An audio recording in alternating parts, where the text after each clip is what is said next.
Listen in as we work to uncover ways to help you live your life by design and challenge the norm by helping you go all in on your faith. And don't forget to leave a review and subscribe to the show on the platform of your choice. Let's go.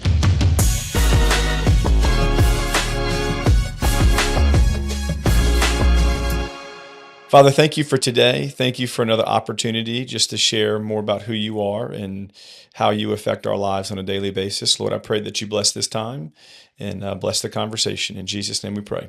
Amen. Amen. Hey, man. Well, welcome back to the Kingdom Flow podcast. We're back in the studio. We are. It's been a while. We haven't been in the studio for a while because you made us go somewhere else. We had a little construction at the house. But we're back, and we're back actually with another guest. And I'm excited about this one too. You know, coming off of an episode with Reed Ryan, big baseball guy, we've got another baseball guy who played 14 years in the bigs, and that's Trevor Rosenthal. So Trevor, thanks for being here, man. Yeah, man. Good to be here with you guys. We are excited to learn about your story. I do want to just highlight that. I mentioned you played 14 years in the major leagues, which is just an incredible feat in itself. I don't think people realize how difficult that actually really is. Yeah. And you played for a number of teams. Did you win one World Series, or were you a part of multiple World Series? Yeah, a part of 2 World Series. 2 World Series. Yep. 1 ring, 1 championship. Yeah. Yep. One against our beloved Astros. Oh, okay. I didn't know that was the team. I actually made a reference to With that Reed. with Reed. It was Yeah. 2019, and we were close. So we were leading all the way through towards the end of the game, and then you guys opened it up on us. Pretty big time. Were you the closer that game? I was there for the first half of the season, Okay. so I wasn't a part of the championship run, okay. but I was a part of that team for half of the year. Do you still get a ring? Gotcha. I did. Yeah. Yeah. Nice, So okay. it counts. Dude, it counts. Well, I guess I didn't actually check the roster at the time. I didn't do all that, Yeah. but I knew you were there. So where were you then? Did you get traded that year, or where? Okay. That's part of, Yeah. yeah. That's kind of part of my story, but Okay. yeah. Well, we'll get into that. I'm excited to learn about that. But I wanted to start with just kind of a lighter question. You know, we keep it light, but being a professional athlete in general, like we said, is just an incredible feat. Of course, I love baseball, just being a baseball guy. Ian's becoming a baseball guy. Yep. Slash, hype man for youth sports in You sport general. 9 and 11U. Does a great job challenging men, and we always talk about some of these boys are probably going to need counseling after they get done with our teams as they get older. But for you, Trevor, what was it like? Take us back to that time. Like, tell us about when you got that call. Like when you got the call, yeah. like, hey, you're it. We're calling you up. Like, where were you? What time of year was it? Was it in spring training? Did you break camp and made it to the club? Tell us a little bit about that experience. Oh yeah, that's a great way to start out. I mean, that's like one of the best moments in my life. I mean, unforgettable moment. It was a total God thing. Totally unexpected, caught me completely by surprise, but the people that I was able to share that with, it was just incredible. So where I was at that time, had just turned 22 years old. I was pitching in the St. Louis Cardinals organization. And if you're familiar with the way the minor leagues are structured, which you guys are, the tiers are single A, double A, triple A being the highest. So triple A, you're closest to the major league. So I'm in double A. I'm not even in triple A. Having a good season. Things are going well. About halfway through the season, we had just come through the All-Star break. So it's about this time of year, about June of 2012. And it's a funny story. So it starts with me being in the stands. wow. I'm a starting pitcher, so in between starting pitching duties, in between the games that I'm playing, I'm running the radar gun. I'm keeping a chart, just in the stands. Love it. Yeah. And so at this time, I'm in Springfield, Missouri, and I had just gotten married the previous off season. So my wife lives in Kansas City, Missouri. She's working in Kansas City, but this day she had come down to spend the weekend with me. We hadn't been able to see each other in a while, so she came down to see me. And she's sitting in the stands next to me. We're hanging out, doing the game. After the game gets over, I go into the clubhouse, and my manager calls me in. So I go into his office, and while I'm walking into his office, the only thing I'm thinking is I'm about to get in huge trouble because he saw me talking to my wife the whole game. That's awesome. So I thought I was in trouble. They give me the news, and the reason I say it was cool, the people that were around me at that time, clearly my wife was there. So being able to share that moment with her when she wasn't really supposed to be there. This was a trip that she kind of planned last minute. And then the manager who delivered me the news, he was my manager 2 years prior at the rookie level, the first pro manager that I ever had. So not only did we have that history, but that 2 years prior is when I met my wife. So he was a part of my wife and I's relationship and us kind of starting out. And so he was there for that. And then I was the first player that he ever promoted to the major leagues. Oh, wow. And this, happened from AA. So it was kind cool. of an unexpected, not normal occasion. But great experience. So, we had that bond. We still share that bond today. That manager then is now the manager of the San Diego Padres. So he's continued to have a successful career. He's a great man and a big part of my life still. Yeah. So again, keep going on this because I love this. Who was the first person you called? Did you cry? Did you freak out? Like, what were y'all doing? What was it?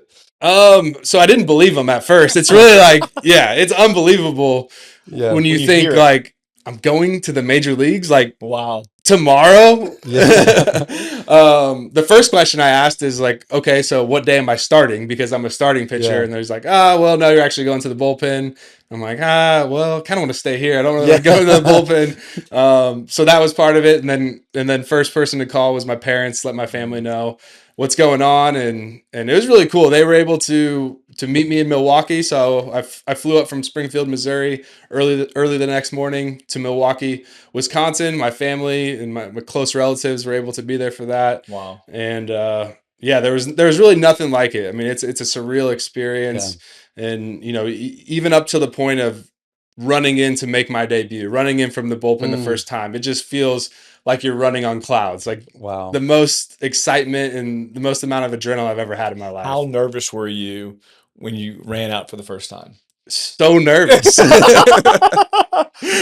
freaking out? Which stadium were you at? Busch? In Milwaukee. Oh, Milwaukee. Made my debut against the Milwaukee Brewers. At least it wasn't like Chicago or like Philadelphia where these fans are just gonna ream you. Milwaukee's kind of soft. They're drinking beer and eating cheese. And they're happy. Just hanging out. So you were freaking out when you got out there. Oh, I remember very clearly as soon as the bullpen gate opened and I ran out onto the field, just thinking in my head, looking around like, what am I doing right now? Dude, I got chills. It's going to be just a crazy moment. Who was the first person from the team, from the big club, that just like greeted you in the locker room? There was so that year I was in Major League camp. I was in spring training with the big league team. So I had relationships. I had some pretty close relationships that year, man. I mean, so kind of, alluding to maybe our future conversation, but there were so many great guys that are still close mentors, close friends of mine today. But one guy in particular was Matt Holliday. He, for whatever reason, in that big league spring training, that camp earlier in the year, he had kind of taken me under his wing and really encouraged me and how I was, going about this career and these opportunities. And so he was one of the guys that I was excited to see, but it was a fun team, man. We had a great team. They had just won the World Series the year before, so we had some superstars on that team. I'd be familiar with like Lance Berkman and Rafael Furcal, some really some studs, obviously Yadier Molina and some of the household names. But yeah, it was good. Well, that's just those two names right there, Lance Berkman and Matt Holliday. Those are big time guys. Played a long time as well, but they are also very outspoken about their faith as well, that I know. Like, is that what you're talking about in terms of just mentors? Like, they pulled you in and like, was there like a Bible study that they had going on, or was it just like a chapel service? Like, what'd that look like? All of it, man. We did so much together. And that impacted my life probably more than anything. as just a normal person going through life, we see celebrities and we see these big names and people that are ultra successful, but we don't really get necessarily like a peek behind the curtain.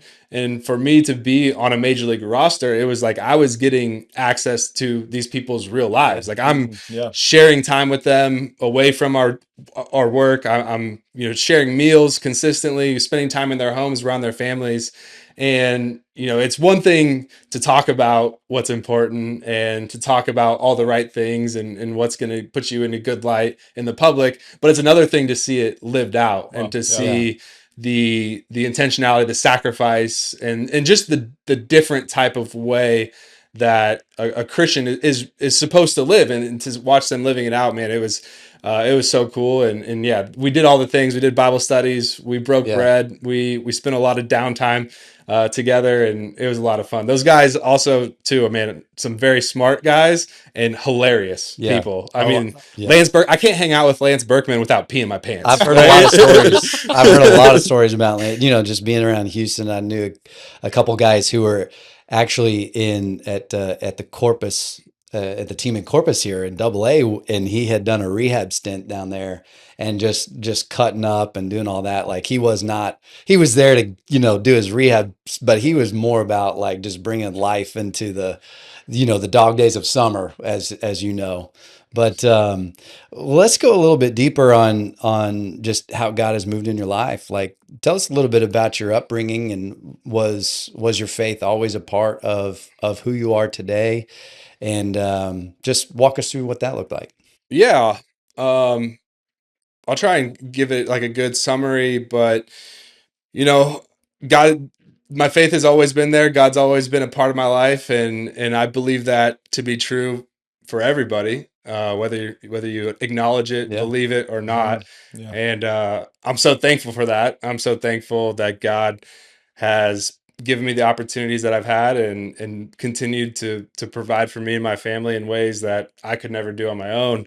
But yeah, growing up, we grew up in a Catholic household. My grandparents were a big part of establishing some of those rhythms and teaching me and creating some very solid faith habits. And I'm so thankful for that. I know that's not the story for everybody, so I'm thankful that I was exposed to that early on. But of course, like any young and full of vigor young boy, I had some of my own ideas. I like to test the waters and go out and learn some lessons the hard way. So like I said, God's always been a part of my life, and it's taken me time to mature into my faith. And but I'm thankful that we have a loving and patient God, and that He's continued to allow me to acknowledge His voice and His calling. And even though it's probably taken longer than what He would have liked, continue to move that direction. So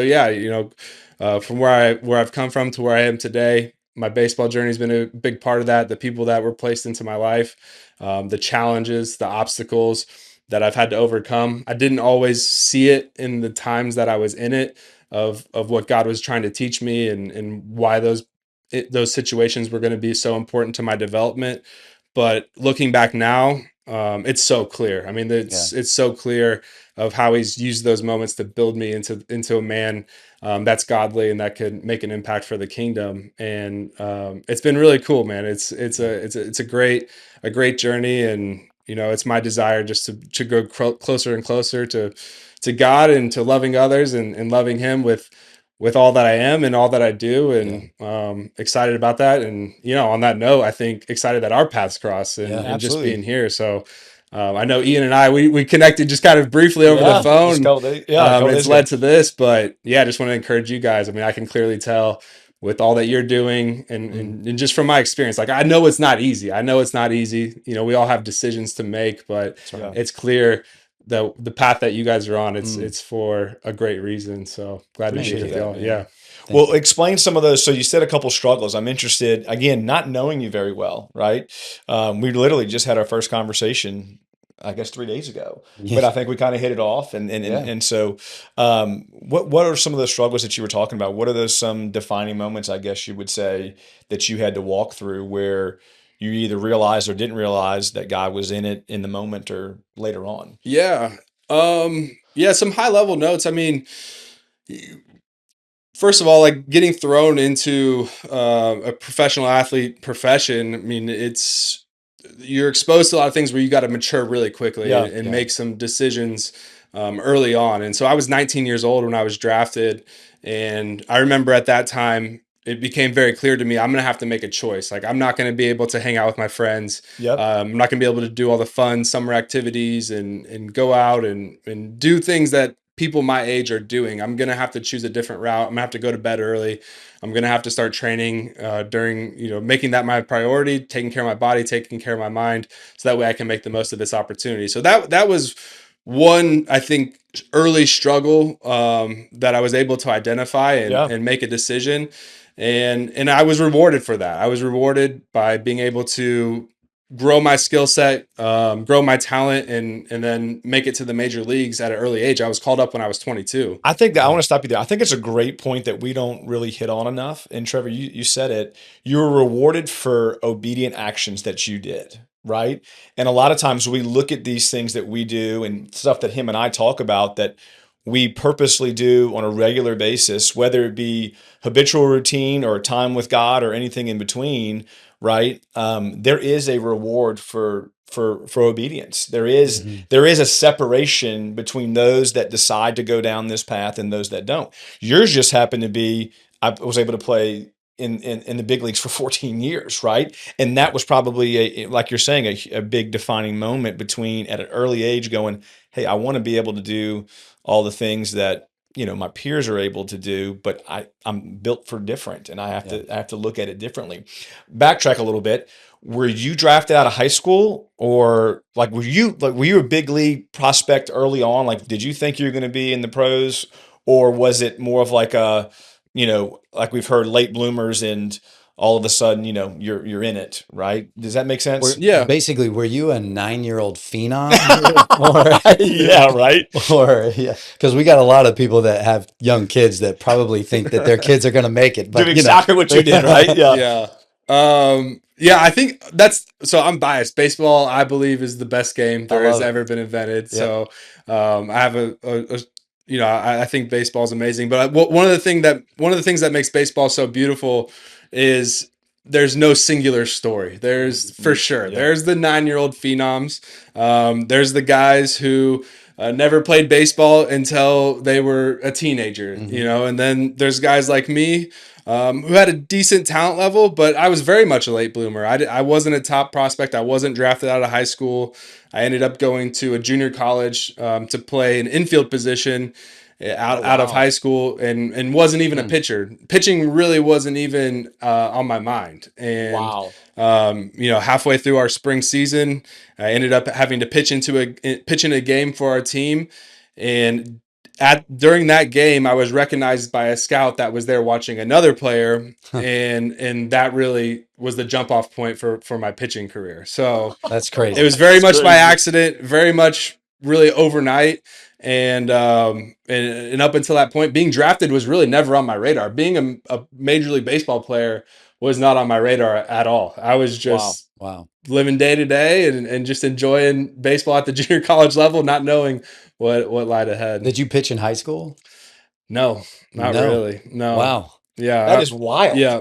What was your claim to fame? Was it an off-speed pitch? Was it were you fast? Like, what was it? Yeah, velocity. Okay. I played shortstop at our college. Okay. And the kind of how this all unfolded is, all my teammates watched me play shortstop every day, and they thought, he's got a good arm. He makes good throws from deep in the hole.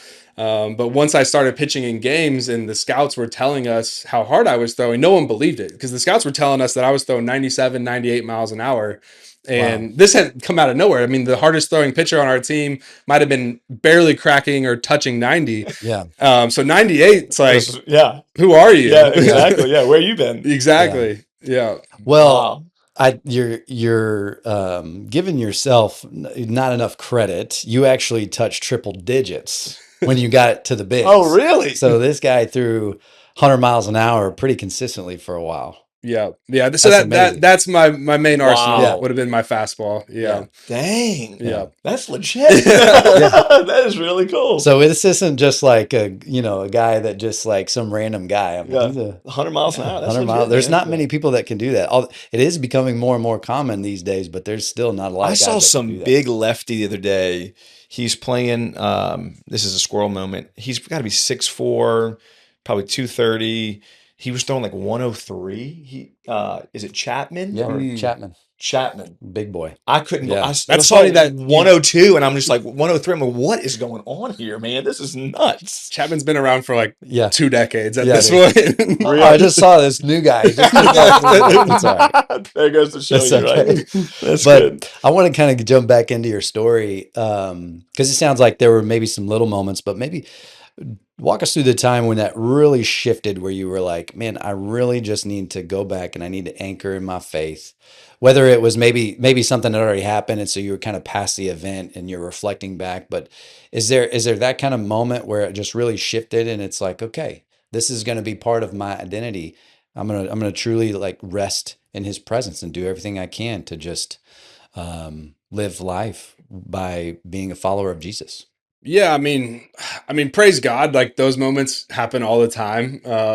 Unfortunately, like I am human and I can veer off of the path pretty easily and quickly, and I can get shiny object syndrome and get distracted. But Yeah. That's good. Yeah. I mean, early on, I mean, I would say a maturity in my faith was kind of going from a fear-based perspective to more of a like forgiven faith-based perspective good. and, Yeah. and loved perspective. Yeah. And that was a process. And you can imagine when the lights are bright and the income is rolling in, it's pretty easy to think I got it all figured out and I don't need a whole lot of help. And, but at the same time, there's thoughts that come along with that of, I really don't deserve this. Like, why is God putting me in this scenario where kids and families are coming up to me and asking me for my autograph and they want to know all about me when I promise you I'm not that cool of a person. I can just throw a ball really hard. Yeah. I'm like, I'm just like you. Yeah. So, and being in my 20s and having to have these internal conversations and having some success, it was an interesting time in my life for sure. And then I would think, I would say, the first time that I was really met with a struggle was when I started to experience injuries, and those moments are pretty scary as an athlete because you're relying on your body, and at this point I've got starting to build my family. I have a wife, I have kids, and so my body is part of me putting food on the table for us, and so that can be pretty scary when it feels kind of like the rug's pulled out from you and it could all disappear overnight. And it was really in those moments, when I go home and be questioning what the future looked like, that, it's like I had to put my faith somewhere. I had to put it outside of me. And very gradually, little by little, it was just feeling a sense of peace of, for Trevor, like you're not, your identity isn't in what you're doing here. Your identity isn't in baseball or the fame and the fortune that's coming along with that. There's something much greater. And so whether or not this works out and continues to go, or it all ends today, it's going to be fine. Yeah. And so that was a way where God showed up in my baseball career early on and gave me that peace. And that was really, really cool to experience. Yeah. Yeah, he's heard this a lot, but I've talked to a couple of guys that have gone through injuries. I'm actually one of them. I chose not to, go through the rehab and everything else and do all that. I wasn't good enough to play in the bigs. I'm not even gonna try to hide from that. But I had Tommy John's as well. I know you did. Did you have Tommy John's? And oh wow. For me, it was going into my senior year of college and I had just come off of a pretty good summer, talking to a lot of scouts and stuff like that, had a pretty good fall and then got hit with it. And I'm a lot of the things that you're talking about really resonate with me because I wasn't, at the time when I had surgery, I wasn't thinking that I was done. I was thinking that I was still coming back. And it was like over the life of the season, I just really like started thinking about the reality of like, hey, there's probably a good time for me to go ahead and just step away and just jump into my career in the business. But it didn't come without some dark times for me as well.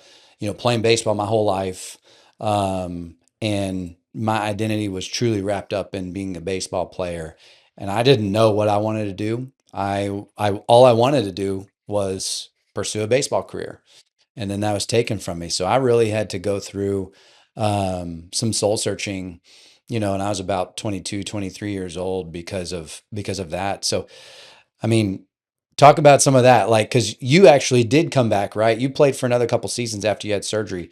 So, like, early on, when you got the news that you were going to have Tommy John's, is there anything that you can relate to in that story that where these thoughts are like, man, is it over? Well, I'll say when I had that injury, it came at the worst possible time. Yeah. So if you're familiar with contract structure and the business Oh, of yeah. baseball, Wow. it's a tough process. It's a tough business. It's a super competitive business. People think baseball players and they automatically think, oh, he's set for life. Well, that's not the norm. I mean, it's really hard to make the amount of money that will provide you a lifestyle where you never have to work again when you're done playing, even when you make it to the major leagues. So it takes about 6 years to get to free agency, and free agency is where you can really get compensated for your true value. And so when I had my first elbow injury, I had it the year before that I was going to be headed into free Wow. agency. So I missed that, what they would call my third year of arbitration, and that would have set me up for free agency. And if you with the elbow surgery, it's a relatively simple and straightforward. They have it figured out. It's just a long recovery timeline. So you miss a lot of time, and because I missed so much time, a full season, almost a season and a half, it hurt my free agency. It hurt that last year of arbitration. So I missed out on what most likely would have been $100 million contract. Wow. So that hurts. Yes. And I knew that at the time because we had been preparing for that. My agent was really good on the business side and informing me of what was to, prepare for coming forward. And so that day when I knew I was going to go under the knife, I knew that was not going to come to fruition. Yeah. So what was that like? Like, talk more about that. Like, you're seeing, I mean, we can go search it or we can just ask you. So where were you at in terms of, just give people some perspective in terms of what your salary was during that time? Yeah, so I was 5 years into my career. So I had gone through 3 years of the minimum salary, which then was $500,000 a year. So it made about $1.5 million over 3 years. And then my first couple of years on arbitration probably made around $10 million in 2 years. So my average annual salary was getting up in the $5, $6, $7 million a year range. And that third year of arbitration that I ended up getting non-tendered from, I was slated to make about $8.5 million, and so I didn't get that contract. Sat at home, rehabbed, and this is what I think sports does such a great job of, and why I believe it's so beneficial to have a sports experience, because it teaches kind of those intangible skills like perseverance and grit and hard work and staying focused. And so I mentioned my faith journey through that time and God giving me peace, but a lot of that was because I knew that I could just go back to the fundamentals. It's like, okay, one foot in front of the other. Like this is an obstacle that I'm going to face. I'm uncertain of the future, but all I can do is just wake up tomorrow and give my best effort. And so that's what I did. And I took that approach. I got through the rehab, and another thing that I would like to mention is that sports has really taught me is, we think a lot of times we're working hard, right? Like we're in the cages, we're in the weight room, and like I'm doing my best. I'm outworking everybody, and I always thought about that, and I prided myself on that.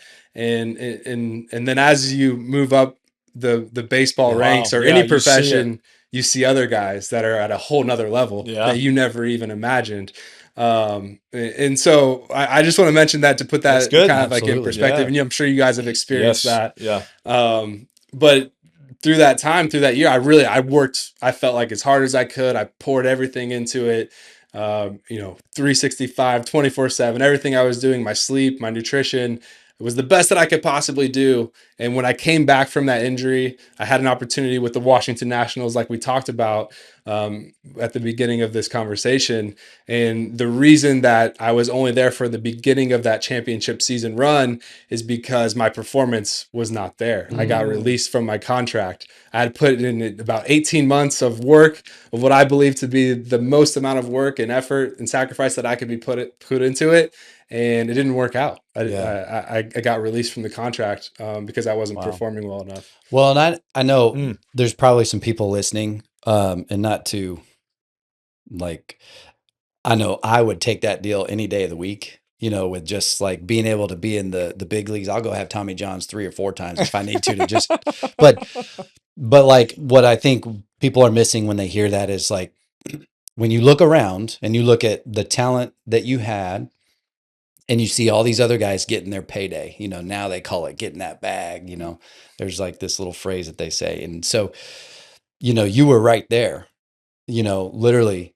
And it sounds like it was just kind of taken away from you. And then even bouncing back, you come back in. So if you look around, and this is the same thing that most people deal with, yours just happens to be in professional sports, is just the comparison game that you're looking around and you see another guy, you throw harder, you have better talent, but yet somehow he stayed healthy and he got paid. And now he's set for life. And you're over here and you miss your opportunity because of just the luck. So I think that those are real things that, when people hear that, they might say, oh, well, I'll take $5 million. But that's like compared to what you could have had, like, that's just a huge Well, punch in the gut. I've got a question about it because I mean, you still played how many years after that? I played, so that was 2018. So I So played 19, 20, 21, okay. 22. So I mean, you had a good career. You made some money. We have some guys that listen to this that we know that are pretty heavy hitters. How did you not let the money define you? Right? I mean, for what you did in your career, you've made more than most people will ever make in their Yeah, lifetime, lifetime. times their entire family ever, right? How did you not let money or the other way? Because money can define you two ways.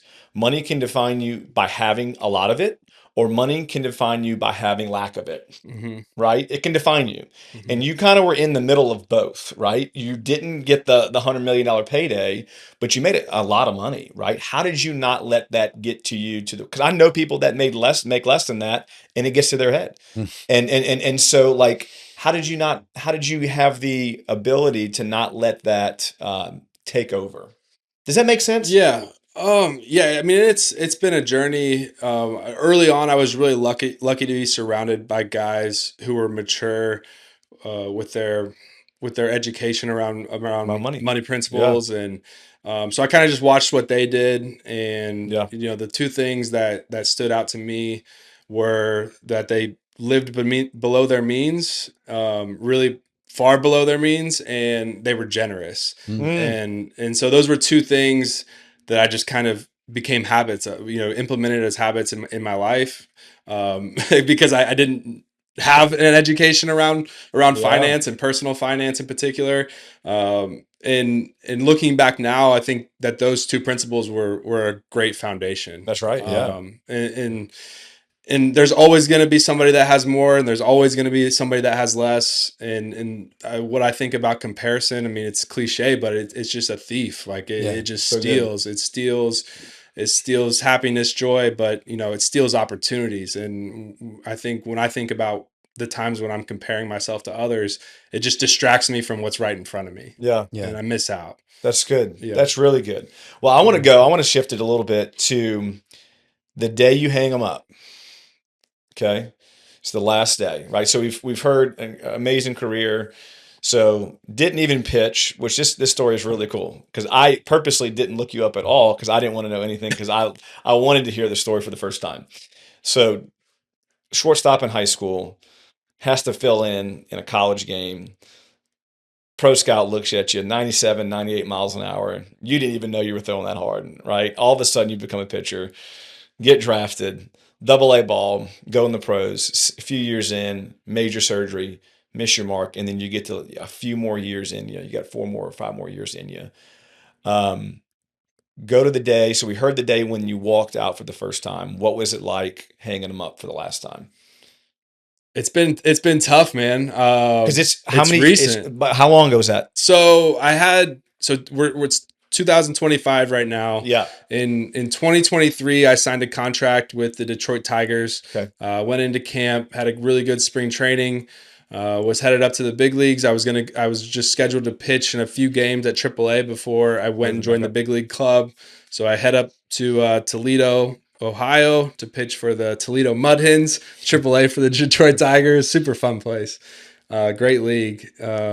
And I go out to pitch in my first game, and I blow out my elbow again. Oh, wow. So I didn't see that. Yeah. I didn't realize that. Wow. So second elbow injury. Was it your UCL again? Same UCL. thing. Yep. Came out of nowhere. I had no symptoms, was having no issues, was feeling pretty good. And did you know it when the ball left your hand? it was the same exact feeling that I felt the first time, so I knew it. Yeah. And yeah, that was tough. There was a lot going on. Kind of like a side note, that 2 weeks prior to that, my mother-in-law had just been diagnosed with stage 4 lung cancer.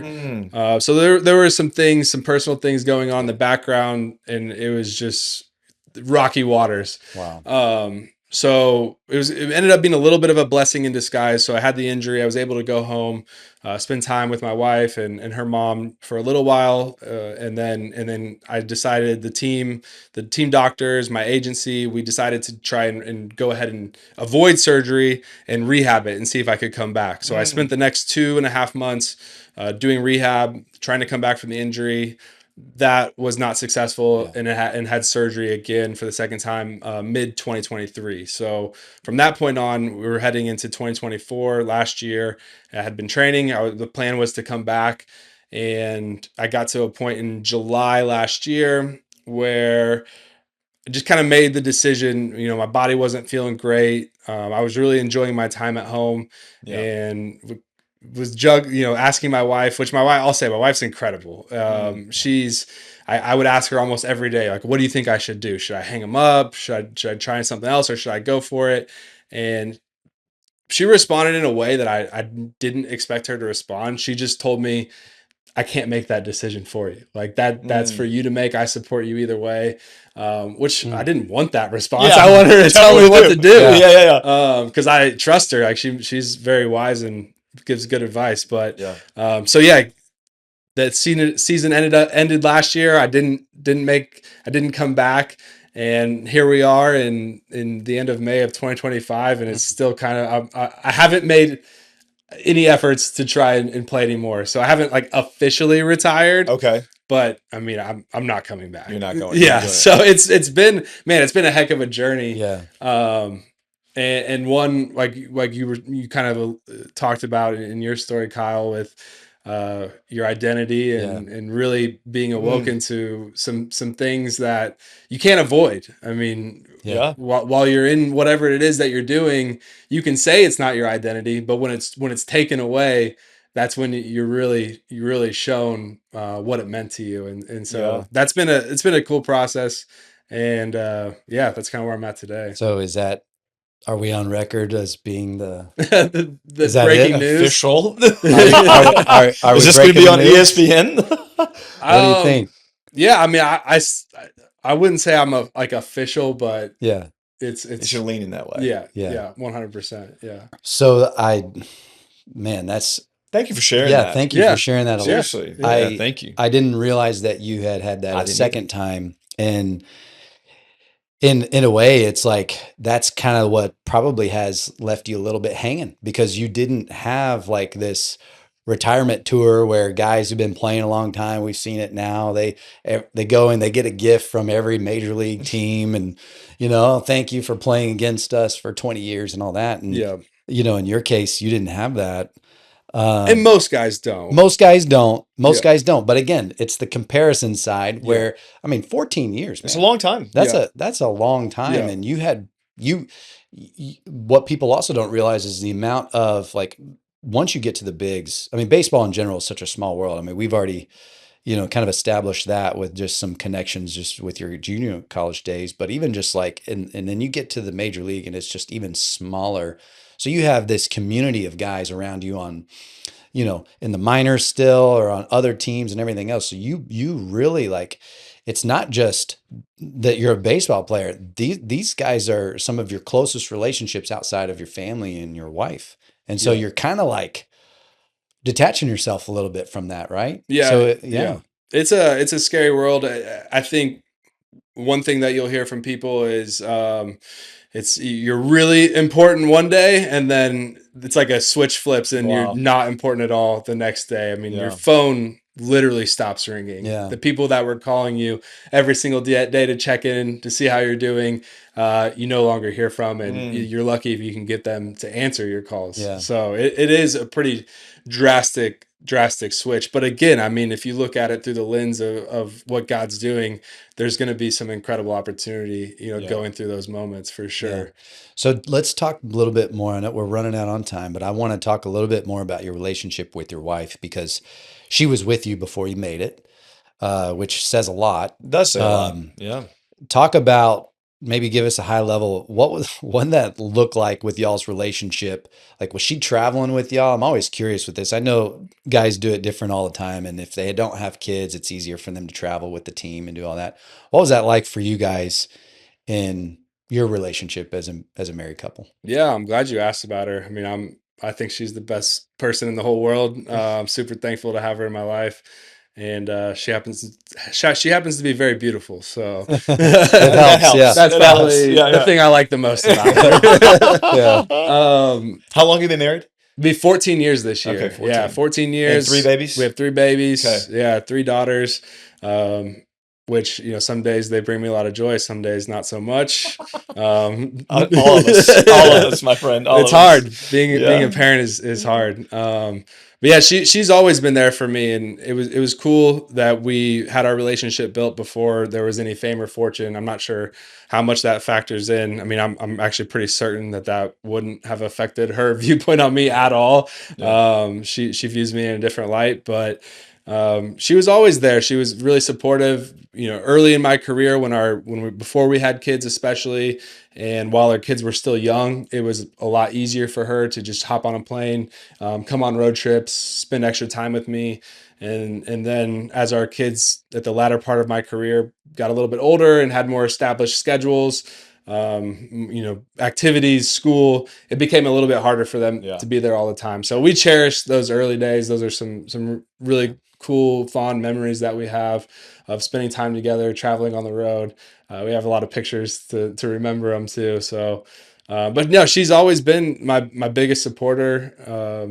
If you were around her when I was pitching in games and she wasn't there, she was on TV, she was nervous every single time. And that's how I knew that she cared about me just for my well-being. She just wanted to see me do well. So, that's awesome. Well, you're usually coming in at a time when it's high stress too. So that doesn't help. But what was like talk about some of the intentional things that you guys did. Was there anything like get down to, I like the details. Like, was there anything specific that y'all did? Like, hey, every night when you get home to the hotel, like if you're on the road, especially is what I'm talking about. Like, would you guys talk or FaceTime? Like, what'd that look like? And how you just kind of keep that connection going while you're traveling. I think we just tried to give each other a lot of grace. I mean, it's hard when you're living in that lifestyle because I am gone a lot. I am unavailable quite a bit. And there's a lot of other people that want my attention. I wasn't a superstar player, but even in the city of St. Louis, much like Houston, is a big baseball town. So if you're out to dinner, there's people that are going to interrupt and want autographs and pictures and stuff like that. But yeah, I think we were lucky to give each other a lot of grace while we were learning what marriage looked like. I think that's one thing, people jump into marriage without much training. It's like you have to do more to get a driver's license than you do to have to get a marriage certificate, which is pretty scary. Right.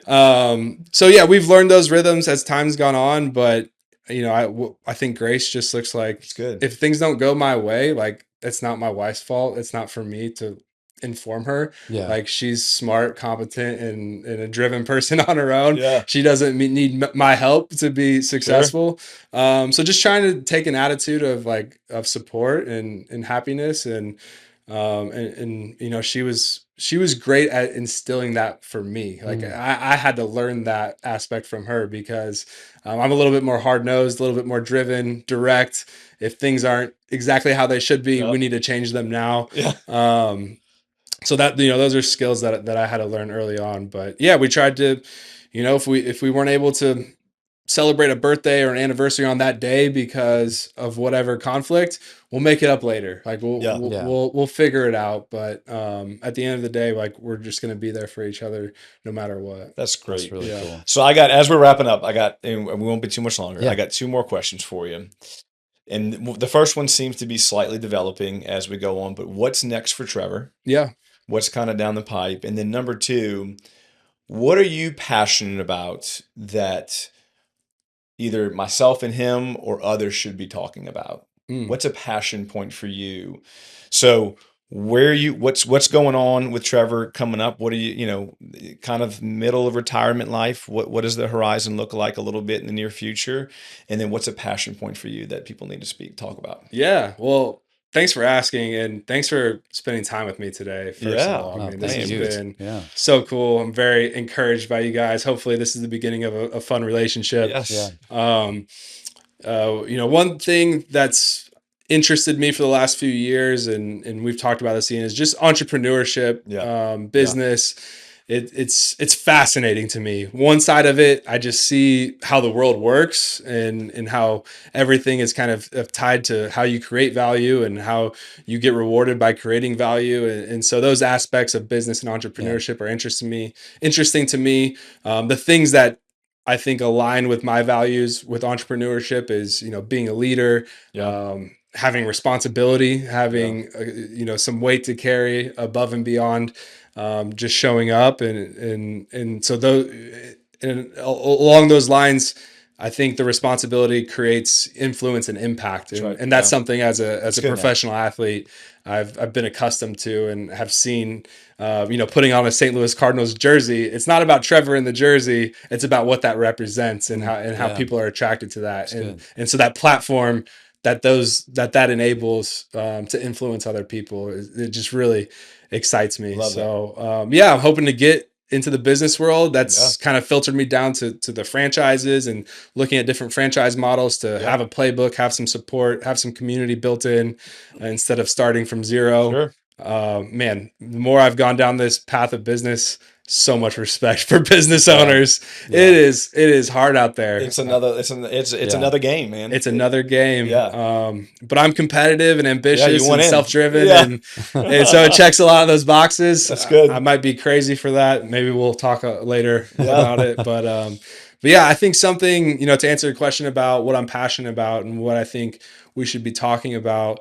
I've just been thankful for this time away from baseball to slow down, and it's helped me to kind of see the world in a lens where, you know, especially in America, we're just very fast paced. It's almost like a privilege, a badge of honor to have your schedule full and to always have something to go to. So not that that's a bad thing. I mean, our days are limited, so we have to make the most of our time, but making sure that there's rhythms in there to connect with what's most important, and, you know, and that's God. Without God, nothing's gonna transpire in the best way possible. So for me, it's been, you know, my passion to cultivate some rhythms in my life, some habits in my life that reflect what's most important to me. And so if you look at my calendar, that's like I block off times just to spend with God and to develop my faith and my relationship with Him even further. And I have to make it a priority. And so, that's what I would encourage other people is, it can't be a priority unless we make it a priority. That's right. That's awesome, man. Wow. Yeah. Great answer. Yeah. Well, thank you again so much, thank Trevor. you for your time, brother. If our listeners are wondering what a retired or semi-retired baseball player does, he's got to run to a tea time. So we're going to let him run. We got to close this out. Before we do that, we would love it if you can close us in prayer. Yeah, it'd be my pleasure. Yes, sir. Thank you, Lord. Thank you so much. for bringing us here today. Mhm. These paths that you've put us on to put us in this room here together is unexplainable, and it's for a certain reason and a certain purpose. So let us not take that lightly. These moments are important, and just pray for these men, the men and women who are listening, and whatever they're looking for. I'm sure they're ambitious, but let us remember the power that you hold, and Yes. that we can trust in you for all the things that our heart desire, and Yes. and really only you. And so let us be a vessel, whatever our words. We're here today. Let people hear your light and your plan, and thank you for that. Thank you again for this day, and praise you, and pray for all the blessings and that you would